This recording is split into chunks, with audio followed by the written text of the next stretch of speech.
Good morning, everyone. I'm Loren Ganoe. I am the Director of Administration at the Allegheny County Department of Human Services. I think we're the only representative of Allegheny County government today, and so I'm going to give a little bit of context about us and our work overall, and how to do business with us, and how we think about advancing racial equity work in this context. I do just want to share a little bit about myself.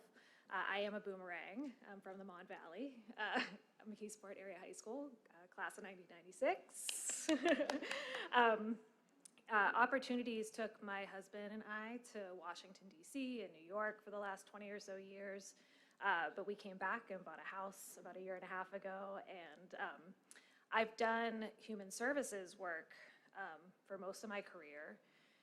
And I've done it in other places, and I'm so happy to be back and have the opportunity to do this type of work at home. So, and I'm honored to be here. Through coming back home and taking this job with Allegheny County, I had the opportunity to meet Tim Stevens. We served together on the MWDBE Advisory Board, and that's how I got here today. So I shared some of this information there, and he thought it would be helpful to share here today. So. Just to give a little bit of context about DHS and what we do, we serve 200,000 people annually.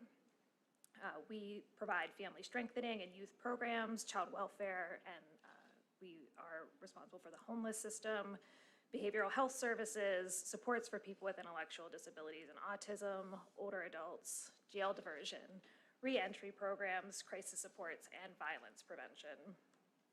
And I just wanted to share here to all of my colleagues that help lead this work. In particular, I just wanted to highlight Jessica Ruffin, who is the head of our Equity and Engagement Office.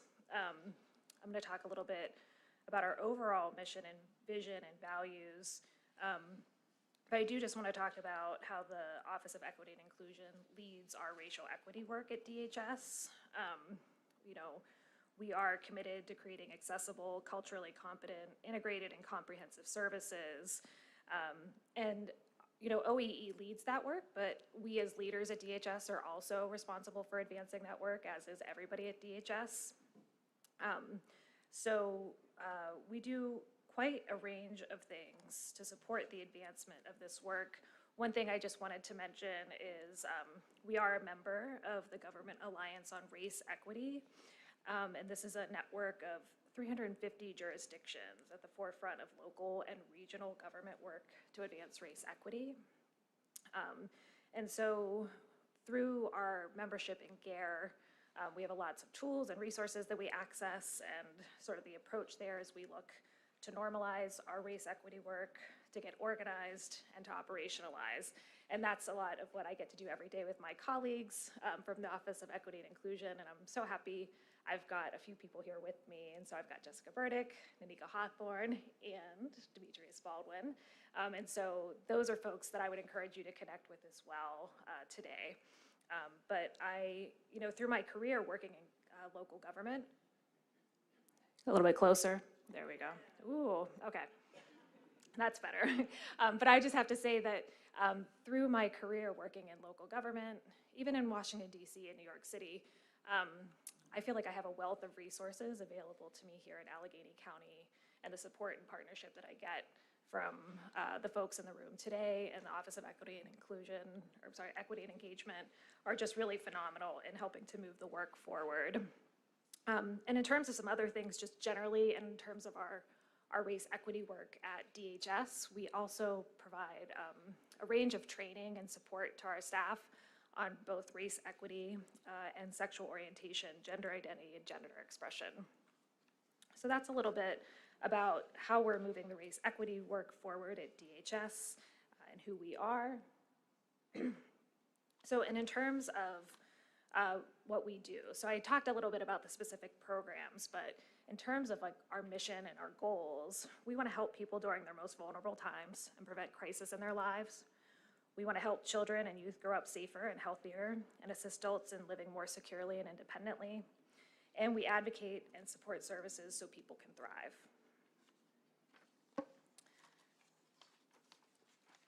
So in terms of our 4 strategic priorities, we'd like to create big, wide open access to human services to make sure people get in where they need to and get the help that they need. We are focused on economic security and increasing our investments in economic security so people can thrive. We are looking to prevent harm and reduce coercive services. We prevent harm and reduce coercion so people can enter our systems only when it's necessary. And then we provide crisis support. So we help families and individuals and first responders during crisis. And then it's always helpful to know the money and put that in context in terms of, we are a big agency. I believe we're, from a budget perspective, the largest agency in Allegheny County. So we have about a $1.35 billion budget. And just to understand too, most of that goes into services. And we've contracted with over 400 providers in order to serve the most vulnerable individuals in the county. And I think many may be aware, most of those providers are nonprofit entities.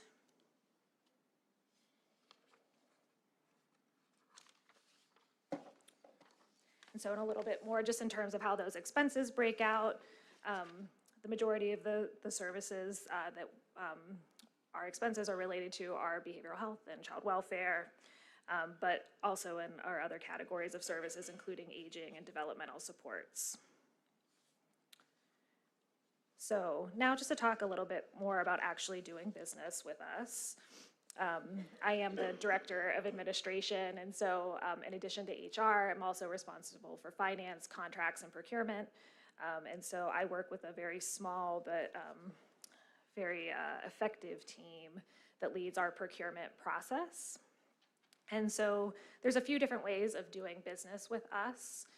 We have an application of interest process that for people that don't see a RFP or an RFQ that looks like a good fit for them, they can submit their information to DHS to let them know that they would be interested in doing business with us.